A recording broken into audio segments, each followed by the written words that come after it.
O Diyos na mapagmahal, itinataas namin sa iyo ang aming pamilya sa pagsisimula ng taong 2025. Salamat sa iyong walang hanggang pag-ibig na patuloy na gumagabay at nagbubuklod sa amin. Tulungan mo kaming maging ilaw at inspirasyon sa isa't isa at palakasin mo ang aming pananampalataya sa bawat hamon ng buhay. Ingatan mo ang aming pamilya mula sa anumang panganib at bigyan mo kami ng masaganang taon na puno ng iyong biyaya.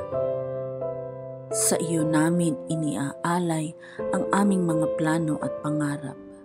Ito ang aming dalangin sa pangalan ni Jesus. Amen.